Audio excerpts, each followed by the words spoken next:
Well, speaking of blasts from the past involving large beast-like people, Yes. it's another week. It's another X-Men '97 review. Yes. And we're finally picking up with the aftermath of the Genosha incident. Incident. Incident. Yeah. Yeah. So plot-wise, by the way, we're so deep into the series that assume that anything we say is spoilerific. Why would you start with episode 7? Right. Yeah. This isn't broadcast TV where you can happen to catch a late episode in there. If you're starting a streaming show on episode 7, you're making a conscious choice. Yes. So yeah, Rogue had a bad time. Yeah. Yeah. Um, Uh, We, we got more of Nightcrawler. I'm really enjoying them giving him more focus. He's one of my yeah. favorite X-Men, and he's just was unfortunately because of behind the scenes reasons kind of neglected in the original cartoon. So they're giving him some shine here. Yes. I'm happy to see that too. Yeah. Yeah, and when I say behind the scenes reasons, not like some executive looked at him and said he wouldn't play in Alabama or something. It's more that he wasn't on the core Jim Lee X-Men team at the time because he was off being in Excalibur in the Ah. comics. So they Okay. probably were trying to match the comics as close as they could. Yeah. Yeah.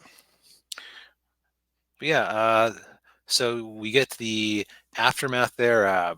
Interesting comic callbacks. They find Emma Frost in a crystalline diamond body, hmm Which. with reference to Yeah. the Grant Morrison comics. Yeah, and I guess she hadn't used that form that part of her powers yet in the original show because I mean of course I remember her being in the original show but I couldn't remember if she used that She part of didn't. her. She So that didn't. was that whole jewel form, diamond form, whatever you want to call it, was created later.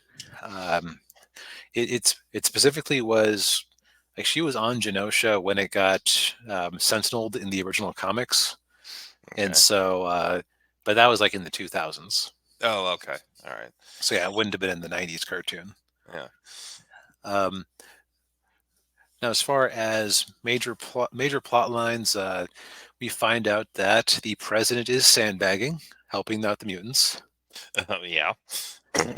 Well, it's Kelly. I mean, what do you expect? Yeah, yeah, yeah. I forget. Was he? He was originally like the pro mutant guy that they were trying to assassinate to start a race war, or was he anti mutant? He was anti-mutant and then he Oh, became that's pro. right. They were like, that's right. Mystique was trying to assassinate him so that he would uh, because like, oh, the mutants took out this prominent anti-mutant voice that proves that the mutants are dangerous. Right. Yeah. Avenge Senator Kelly. Yes. Yeah, and that was what kicked off the Days of Future Past storyline. Right, Yeah. right, okay.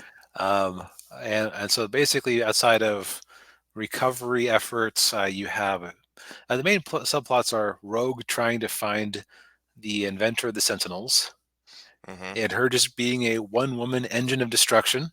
Yes, yeah, yeah, yeah. Ninjas is a yeah. Be glad that I'm in charge preventing another guy who's not in favor. Yeah, that was in the yeah, Yeah, it's basically look, I'm the devil you know, but the devil you don't know is much worse.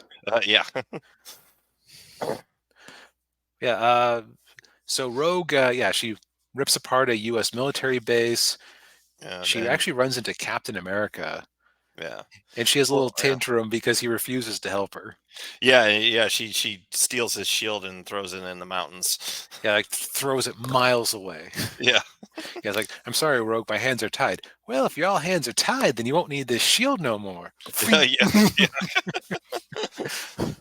Gee, thanks. um, let's see here. We do get some more of Roberto and Jubilee. hmm I do find it amusing whenever Jubilee introduces herself, considering that in this show, her earrings literally say Jubilee on them. Yeah, I forget if they're facing forward or backward with the Jubilee label, but still. yeah, yeah. Well, Um, of course, before that, when she breaks into the base, she runs into Thunderbolt Ross. Oh yeah, I forgot about that. All right, I should say I didn't realize it was him. It was probably Yeah, just glancing away for a second. So this is the episode where they're getting to act like they're part of the larger Marvel universe. yeah, yeah. And later on, you see a bunch of billboards and electronic billboards, and there's a Stark Industries one in the background. Oh, nice. Yeah. Uh, Also, somebody pointed out that this means that they've finally resolved if Captain America ever got out of that time portal that he was stuck in amazing or in the 90s Spider-Man cartoons. Oh yeah. Yeah. Yeah. Since technically, since that did cross over with X-Men a couple of times, is canon to this universe. That's right. Yeah. But yeah, like Rogue is just thanks Beyonder. Yeah, I guess he did fix Cap from being time lost. Yeah. But as far as So yeah, and yeah, then she goes to Mexico where Gyrick is. right, and I find it very interesting that his love is apparently collecting preserved insects. Yeah. So there's something very sinister about him just having all these insects pinned onto his wall. Yeah. Yeah. Yeah. Yeah. Shows you how evil he is. Yeah, it's like how he views mutants, I guess. Yeah. Like how he views things in general is something to be dissected and pinned, and uh, Mm. no concern for them. Yeah. It's a bit like a certain doctor in Germany and WW2. Yes. Yeah. Yeah. Um, yeah, like and Rogue, yeah, Rogue is part of her tear that she's going down. Ends up using her powers on him to forcibly steal the information from his head about Mhm. where Bolivar Trask is. Yes, and does she find out that that Sinister was behind it? Or that, I honestly forget if she noticed that Sinister was there. yeah, Um, but regardless, we then get to Madripoor. Hey, another lore drop, fictional yeah, country. yeah, Wolverine likes to hang out there with an eye patch on, yeah, and she decides, you know what, uh, renegade for life, and yeah, pushes Trask out of a building. yeah, And it looks like, oh, Rogue has done a horrible thing. Oh, he's fine. oh Oh yeah, no, yeah, he's fine. yeah, Because he turns into a bio sentinel who proceeds to curb stomp most of the team. yes, and it takes Cable showing up to stop him. Right, and Cable only gets to stop him because he's from the future and knows how to fight these bio sentinels. Yeah, yeah, and of course it's that moment there when Scott realizes that Cable is his son Nathan. Yeah, yeah, that was that's another one of those moments where that's the only time this episode where the show's breakneck pacing felt a little bit in evidence. Hmm. Most of the rest of it flowed perfectly fine. Yeah, yeah, and Ninja asks, "How was the Twitter fallout from Rogue attempting to murder?" Pretty Uh, weird, actually. I'm guessing that there were a lot of people who, I mean, there's a certain percentage of people who will support a character doing anything because they are the main character. Yeah, yeah, Uh, that's basically what happened. And then there were some people who were like, you know, John Walker and Falcon and Winter Soldier basically did the same thing, and the same people who were cheering Rogue were calling John Walker a monster. Which, yeah, yeah, it's funny how some characters just get a free pass, isn't it? yeah, yeah. Like Although, I personally saw it as like a road taking a step too far, but yeah, yeah, yeah. I did too, but I mean, it's of course, grief makes people do really sometimes really make them do really bad things, and Right. It's understandable, and I got why she did it. It's just like, yeah. that isn't exactly heroic. No, it's like Superman breaking Zod's neck. Yeah. Yep. Mm. Only without the there wasn't a ticking time bomb of Trask actually threatening somebody in front of her to like that's part of your justification for Zod. Like, okay, what else was Superman supposed to do to force somebody who was at least as strong as he was away from blasting those people with his heat vision? Right. Yeah. Now you can take issue with the screenwriter and the director putting Superman in that situation, but if you put him in that situation with those parameters, it's like, okay, you've kind of forced his hand a bit. Yeah. Yeah. Ninjas, yeah, mutant privilege. Yeah. And he said, based on the clips I see, at least the X-Men didn't approve. Yeah, that's true.